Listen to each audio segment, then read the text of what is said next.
Hello everyone, welcome to Eklavya Snatak. और आज की इस वीडियो में मैं आप सभी को सेमेस्टर 1 बीए प्रोग्राम से जो आपका सब्जेक्ट है इंट्रोडक्शन टू पॉलिटिकल थ्योरी, इसकी यूनिट 3 करवाने वाला हूं, जिसका नाम है सुरक्षात्मक भेदभाव और निष्पक्षता के सिद्धांत।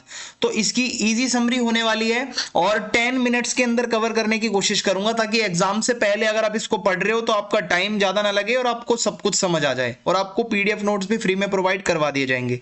आपसे रिक्वेस्ट है, आप मुझे इंस्टा पे जरूर फॉलो कर लें। आपकी कोई भी क्वेरी हो तो आप मैसेज वहां पे कर सकते हैं और टेलीग्राम ग्रुप को ज्वाइन करना ना भूलें। वहां पे आपको पीडीएफ नोट्स प्रोवाइड करवा दिए जाते हैं। एकलव्य स्नातक 1 हमारा टेलीग्राम चैनल का यूजर नेम है।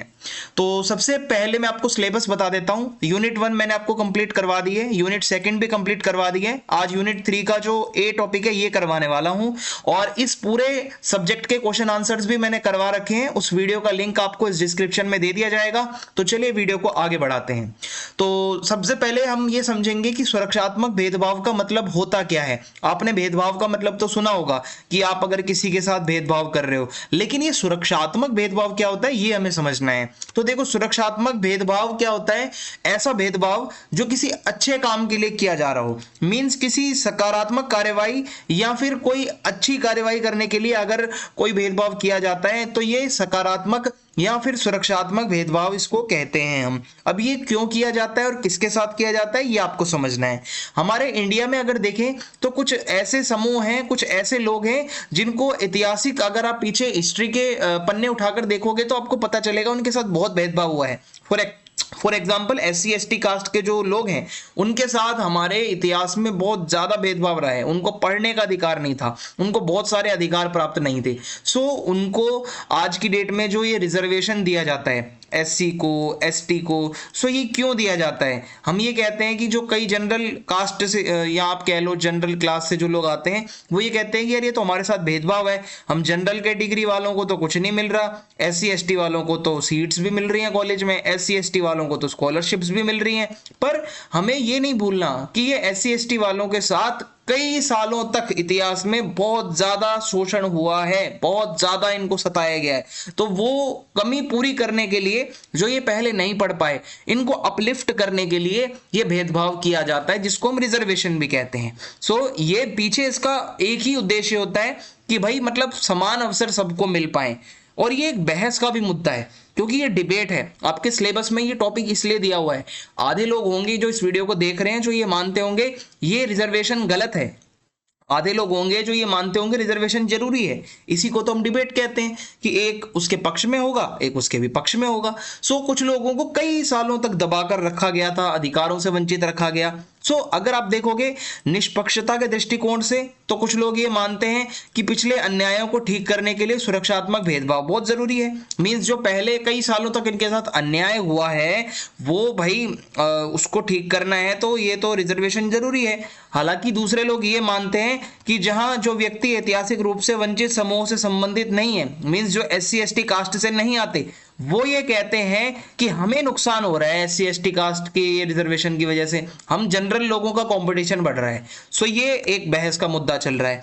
अब जानबूझकर समावेशन का मतलब है सुरक्षात्मक भेदभाव जो होता है, जो रिजर्वेशन होता है, को कम प्रतिनिधित्व वाले ऐसे लोग जिनका प्रतिनिधित्व ज्यादा नहीं रहा इतिहास में, या जो ऐतिहासिक रूप से बहुत पिछड़े हुए रहे हैं, उनको समाज की मुख्य धारा से जोड़ने के लिए ये रिजर्वेशन दिया गया था। मींस शिक्षा के अंदर, रोजगार के अंदर ये होता है और ये जानबूझकर दिया गया है। कोटा या लक्ष्य को, ये जो सकारात्मक कार्यवाही की जो नीतियां बनाई जाती हैं, मींस जो रिजर्वेशन की नीतियां बनती हैं, ये इसलिए इसका एक लक्ष्य निर्धारित होता है कि अगर मान लो कोई पढ़ने नहीं दिया गया किसी को, तो उसका लक्ष्य होगा कि ऐसी नीति बनाओ जिससे पढ़ने में इनको आसानी हो। मींस यूनिवर्सिटी में कम नंबर, मतलब कम परसेंट लेकर भी एडमिशन हो जाए, ऐसा कुछ ऐसा रखा जाता है कोटा।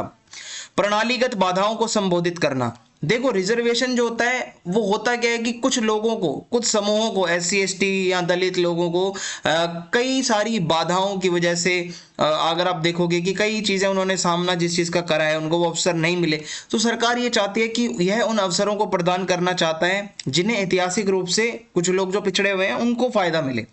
अस्थायी उपाय, कुछ लोग ये मानते हैं कि रिजर्वेशन की जो कार्यवाही है स्थायी नहीं होनी चाहिए, परमानेंट नहीं, आप लाइफ टाइम तक रिजर्वेशन चलाते रहोगे। जब एक ऐसा टाइम आता है कि हाँ भाई अब लग रहा है कि इनकी कंडीशन अच्छी हो गई है तो आप ये रिजर्वेशन को खत्म कर सकते हो, ये भी एक बात आती है। और अगर मैं आपको बताऊं कानूनी ढांचा, कई देशों के अंदर तो रिजर्वेशन को कानून के अंदर रखा जाता है, लागू किया जाता है, स्पेशल कानून बनाया जाता है। हमारे देश के अंदर भी SC/ST एक्ट है, और अगर कोई भी इन कम्युनिटीज के साथ कुछ बदतमीजी करता है तो उसको कड़ी से कड़ी सजा हो सकती है। सो यही है कि भाई मतलब ये कानून वगैरह के द्वारा भी इसको जो है बनाया जाता है। सो भारत के अंदर मैं आपको बताऊं अगर सुरक्षात्मक भेदभाव, तो इसके लिए सबसे पहले तो शिक्षा में आरक्षण दिया जाता है। भारत सरकार जो है SC/ST OBC छात्रों को यूनिवर्सिटीज में, स्कूल के अंदर, शिक्षा के अंदर बढ़ावा देती है, रिजर्वेशन देती है। और अगर मैं आपको बताऊं सरकारी नौकरियों के अंदर आरक्षण मिलता है। शिक्षा की तरह ही सरकारी नौकरी के अंदर भी जो लोग SC/ST और OBC से आते हैं उनको पूरा पूरा रिजर्वेशन मिलता है वहां पे। मतलब यहाँ पे लिखा भी हुआ है कि मतलब कितना कितना पोर्शन कौन से उसका रहता है रिजर्वेशन का। और अगर मैं आपको बताऊं महिलाओं के लिए भी विशेष प्रावधान किए गए हैं। अब आप बोलोगे ये भी भेदभाव है, महिलाओं के लिए पहला डिब्बा मेट्रो में क्यों आरक्षित होता है, ये तो पुरुषों के साथ भेदभाव है। जी नहीं, उनकी बायोलॉजिकल स्ट्रक्चर अलग है, वो हमसे अलग डिफरेंट बने हुए हैं, उनके साथ कुछ प्रॉब्लम होती है नेचुरल्स। लेकिन अब ये इसको आप मॉरली देखोगे तो ये सही है ना ये भेदभाव, कि भाई उनके लिए एक डब्बा रिजर्व है, वो जाकर वहां बैठ सकती हैं। लेकिन कहीं कुछ लोग ऐसा भी कहेंगे कि महिलाओं के लिए ही क्यों, या DTC बस में जो फ्री टिकट है महिलाओं के लिए ही क्यों, क्यों लेडीज ही हमेशा फर्स्ट। सो ये एक डिबेट का मुद्दा है कि आप ये जो सुरक्षात्मक भेदभाव कर रहे हो, मींस प्रोटेक्टिव डिस्क्रिमिनेशन कर रहे हो, ये कोई ऐसा होगा जो इसको अच्छा बोलेगा, कोई होगा जो इसको खराब बोलेगा। भूमि सुधार, कुछ कुछ राज्यों में SC/ST OBC के लोगों को, जो जिनके पास जमीन नहीं है, पिछड़े हुए हैं, उनको सरकार जमीनें देती है, घर भी बनवा कर देती है। और अगर मैं आपको बताऊं भेदभाव विरोधी कानून भी है भारत के अंदर, SC/ST एक्ट है, अगर कोई इनके साथ हिंसा करता है, भेदभाव करता है तो उनको कड़ी से कड़ी सजा मिलेगी। वित्तीय सहायता सरकार द्वारा दी जाती है, सब्सिडी प्रोवाइड करी जाती है, ठीक है, पैसे दिए जाते हैं उनके बैंक खातों में, योजनाएं चलाई जाती हैं, अलग अलग कार्यक्रम चलाए जाते हैं ताकि इनको सशक्त बनाया जा सके। तो ये हमारा रिजर्वेशन का सिस्टम है इंडिया का, जहां जनरल लोग ये समझते हैं, एक तरफ एक तबका ये है जो मानता है जनरल लोगों के लिए फ्यूचर की राह का रास्ता बहुत ही कठिन है, और वो ये समझते हैं SC/ST वालों के पास तो रिजर्वेशन है, ये तो स्मूथली इस रेस को, जीवन की रेस को पार कर जाएंगे। लेकिन आप ये मत भूलिए कि एक तरफ वो भी लोग हैं जो कहते हैं कि हमारे साथ जो इतिहास में पीछे इतना भेदभाव हुआ उसका क्या, जो हमें कई सेंचुरीज तक हमें पढ़ने नहीं दिया गया उसका क्या, सो उसकी भरपाई कैसे हो। सो ये सारी चीजें डिबेट चलती रहती हैं, डिबेट का मुद्दा है। और सुरक्षात्मक भेदभाव सभी के साथ समान व्यवहार करने के ऊपर आप अगर देखोगे तो इसके अपोजिट प्रतीत होता है, मींस ये भेदभाव तो हो ही रहा है, सभी के साथ इक्वल ट्रीटमेंट नहीं हो रहा। हालांकि टारगेट यही होता है कि आपको जो पिछड़े हुए लोग हैं उनको समान अवसर देने हैं, जो ऐतिहासिक रूप से बहुत नुकसान जिन्होंने झेला है।